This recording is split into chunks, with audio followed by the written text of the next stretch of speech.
Good morning, I'm Trish Pahanik, and this is Cynopsis, your first early morning briefing. Heading into the weekend, today is Friday, March 11th, 2011.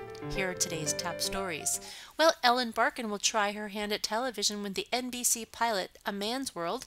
The project already stars Don Johnson as an LA hairdresser and salon owner struggling with middle age. Now, Barkin will play his ex-wife, which early on is described as a guest spot, though with potential to recur if NBC orders the pilot to series. ABC's Casting News Roundup. Jennifer Morrison joins the drama pilot Once Upon a Time, starring as Anna, a woman attracted to the small town of Storybook, where magic and the mystery of fairy tales abound. Jordana Sparrow got the lead in Lost and Found. Sparrow plays a narcissistic 30-something New York bartender and party girl whose life turns upside down when her 18-year-old son she gave up for adoption enters her world. Hallelujah has now added Donald Logue as the diner owner Rye Turner, who has had his share of bad luck. And dramedy pilot Good Christian Bitches added Marisol Nichols, who will play the role of Heather. Over at CBS, they've had two casting updates. Christopher Polaha joins the pilot Ringer. Polaha appears in CW's Life Unexpected, which has not been officially canceled by the network. And moving from ABC, Michael Chiklis takes on the half-hour comedy pilot Vince Uncensored. The pilot is about a man who has a life-changing experience, which prompts him to adopt a more honest approach to life. TNT unveiled its summer schedule. It goes like this. Franklin and Bash. It's a new series starring Mark-Paul Gosselaar and Breckin Meyer. It opens its first season June 1st at 9 p.m. And on June 19th, also at 9 p.m., look for Falling Skies starring Noah Wiley. The new series Bows with a 2-hour premiere. Men of a Certain Age. The second season continues starting June 1st at 10 p.m. Memphis Beat, a sophomore season which opens June 14th at 9 p.m. Hawthorne Season 3 launches June 14th at 10 p.m. Leverage, back for a fourth season, starts June 26th at 9 p.m. And on July 11th, beginning at 9 p.m., look for The Closer. The Kara Cedric Helm series returns for a 7th season of 10 summer episodes. And Rizzoli and Isles, a second season premiere, will premiere on July 11th at 10 p.m.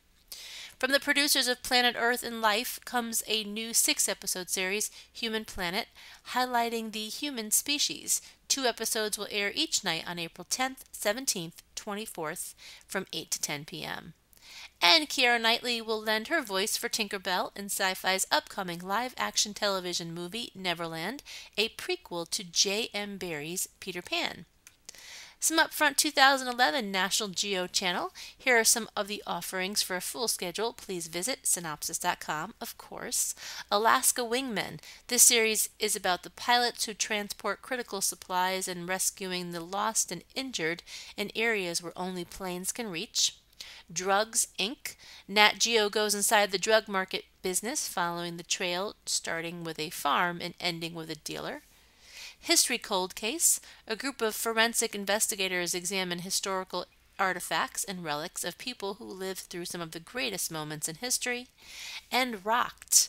This series treks with engineers as they travel the world securing unstable cliffs and slopes. Nat Geo Channel is also returning 10 series to its lineup: Alaska State Troopers, Beast Hunter, Border Wars Explorer, Inside, Locked Up Abroad, Ultimate Factories, Sharkmen, Taboo, and Wild Justice.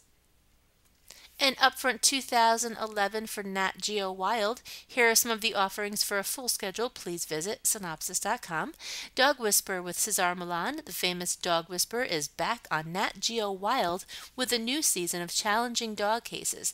Man-Eater Manhunt. Cameraman Gordon Buchanan risks his life into the hunting grounds of grizzlies, tigers, and other deadly animals.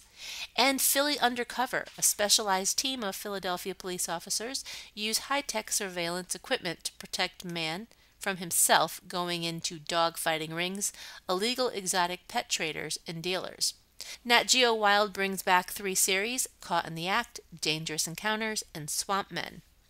Strange Sex on TLC opens April 3rd at 10 p.m.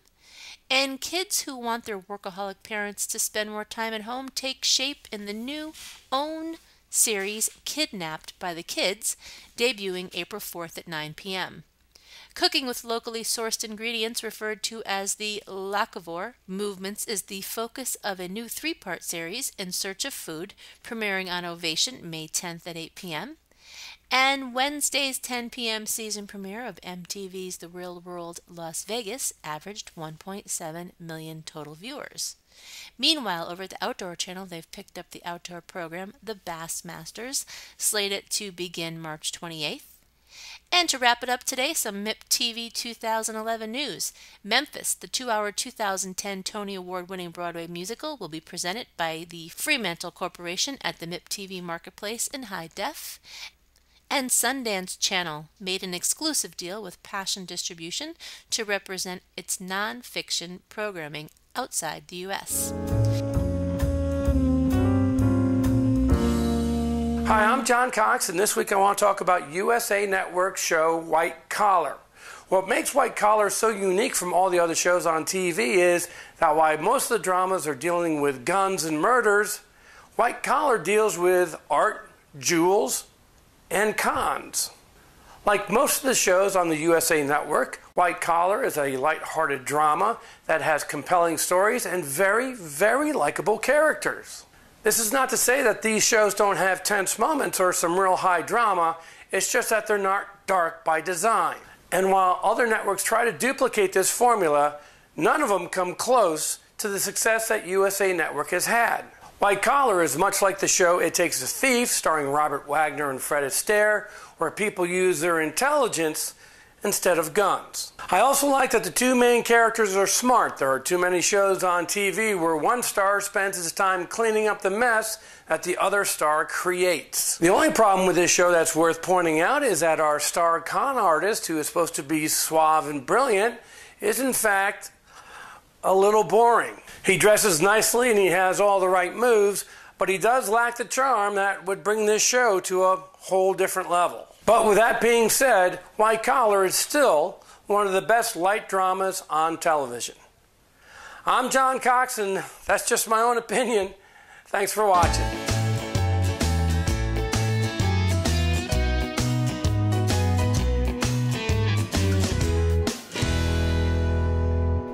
That's a wrap for today. Be sure to check your email for the full printed version of today's synopsis with new executive moves and more on ratings, some new classified ads, a few other bits and pieces that did not make it into this podcast, and remember to check out tonight's primetime broadcast lineup.